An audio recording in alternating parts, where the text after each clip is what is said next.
Hello everyone, easy রান্না বান্না with Payel channel তোমাদের সকলকে স্বাগত জানাই। আজকে একটা নতুন রেসিপির সঙ্গে আবার হাজির হয়ে গেছি। আজ তোমাদের সঙ্গে শেয়ার করতে চলেছি পটলের ভর্তা, সবজি ভর্তা কীভাবে আমি বাড়িতে করে থাকি সেটাই তোমাদের সঙ্গে শেয়ার করব। তো কড়াই চাপিয়ে দিয়েছি, আর এখানে সর্ষে তেলে আমি এখানে রান্নাটা পুরো করব। কিছুটা কালো জিরে দিয়ে দিলাম। দেখবে বাটা এবং ভর্তাতে একটু কালো জিরে পড়লে কিন্তু খুব ভালোও লাগে, আর সেটা শরীর পক্ষে খুব ভালো। আমি এখানে 500 গ্রাম মতো পটল নিয়েছি। পটলের ছোকলাটা ভালো করে ছাড়িয়ে নিয়েছি। নিয়ে আমি এখানে সামান্য নুন আর হলুদ দিয়ে আমি এখানে 80% মতন ভেজে নেবো। আমি এখানে পুরো ভাজবো না, 80% মতন ভেজে নেবো। দেখবে একার সময় কি হয়, বাড়িতে যখন কিছু খেতে ভালো লাগছে না বা আমি বেশি রান্নাও করতে চাইছি না, কিন্তু এমন একটা ডিশ হবে যেটা কিন্তু ভাত কিন্তু অনায়াসে খাওয়া হয়ে যাবে। সেই সব দিনগুলো তোমরা অবশ্যই কিন্তু এই সবজি ভর্তা পটলের ভর্তাটা কিন্তু করে অবশ্যই ট্রাই করতে পারো। যারা আজ পর্যন্ত এখনও ট্রাই করুনি তারা একবার রিকোয়েস্ট থাকবে এটা একবার বাড়িতে ট্রাই করে অবশ্যই খাওয়ার, এবং কেমন লাগলো অবশ্যই কিন্তু আমাকে জানাবে। তো এখানে আমি উল্টে পাল্টে ভালো করে দেখো 80% মতন পটলটা ভেজে নিয়েছি। এর থেকে আমি বেশি ভাজবো না। এবার আমি পটলটাকে তুলে রাখবো আর এটা ঠান্ডা হতে সময় দেবো। এটাকে আমি মিক্সিং গ্রাইন্ডারে আমি এখানে গ্রাইন্ড করব। কেউ চাইলে কারোর বাড়িতে যদি পাটা থাকে তো সেখানেও কিন্তু করতে পারে, কোনো অসুবিধা নেই। এতে কিন্তু আর টেস্ট আরও বেশি ভালো হবে। তোমরা কিন্তু এটা আমিষের দিনগুলিতে করে খেতে পারো, আবার নিরামিষের দিনগুলোতে করে খেতে পারো।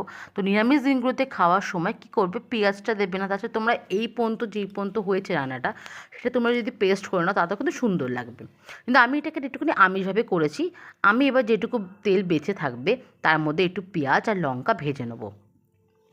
ওই একটু লাল ব্রাউন ব্রাউন কালার পর্যন্ত একটু ভেজে নেবো। ভাজার পরে আমি কিন্তু এবার পুরোটা ঠান্ডা হতে দেবো। পটল আর পেঁয়াজটা ঠান্ডা হওয়ার পরে আমি একটা মিক্সিং গ্রাইন্ডার নিয়ে নেবো, তার মধ্যে কিন্তু পুরোটা আমি এখানে বেটে নেবো। রান্নাটা খুবই সহজ আর অল্প সময় ঠিক হয়ে যায়, আর তোমাদের খুবই পছন্দ হবে। যারা এখনও পর্যন্ত পটল সেইভাবে খায় না বাইরের লোকেরাকে, কিন্তু এইভাবে পটলটা কিন্তু বাটা বা ভর্তা করে কিন্তু একবার টেস্ট করতে পারো। দেখতেই পাচ্ছ পটলটা আমার ঠান্ডা হয়ে গেছে। আমি এবার মিক্সিং গ্রাইন্ডারে 2 থেকে 3 বার কিন্তু এটাকে আমি ঘুরিয়ে নিয়েছিলাম। নেওয়ার পরে এবার কিছুই না, সামান্য তেল দিয়ে এটা কিন্তু আমি আর একবার ভালো করে ফ্রাই করে নেবো।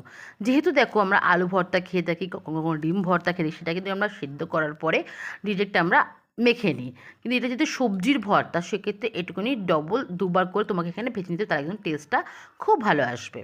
তো আমি সামান্য এখানে দেখো একদম সামান্য তেল দিয়েছি এবং পুরো বাটাটাকে বার করে নিয়েছি। এবার আমি এটাকে ভালো করে ভেজে নেবো। ভেজে নেওয়ার পরে আমি কিন্তু বাটাটার মধ্যে কিন্তু আমি এখানে পেঁয়াজ দিইনি, পেঁয়াজটা কিন্তু আমি আলাদা করে ভেজে রেখেছিলাম। ঠিক আছে, তো আমি এটা ভাজার পরে দেখো হয়েই গেছে। শুধু ঘুরিয়ে ঘুরিয়ে করতে হবে যাতে কড়াইতে কিন্তু নিচে লেগে না যায়। তো বেশ কিন্তু সুস্বাদু একটা খাবার, আমার তো খুবই পছন্দের খাবার। তোমরা কিন্তু অবশ্যই একবার ট্রাই করো। তোমরা কে কেউ চাইলে এটা চিংড়ি মাছ দিও, এর মধ্যে কটা চিংড়ি মাছ দিয়েও কিন্তু বেটে খেতে, তারও কিন্তু অনেক আরও সুন্দর লাগবে খেতে। তো এখানে আমার পটলের ভাতটা রেডি। একবার যারা এখনও ট্রাই করো তারা অবশ্যই একবার ট্রাই করো। আমাকে কমেন্ট বক্সে অবশ্যই জানাবে তোমাদের কেমন লাগলো। রান্নাটা ভালো লাগলে লাইক করো, শেয়ার করো, আর আমার চ্যানেলে নতুন হয়ে থাকলে সাবস্ক্রাইব করে নেওয়ার অনুরোধ রইল। আজকে এই পর্যন্ত, টাটা, বাই বাই।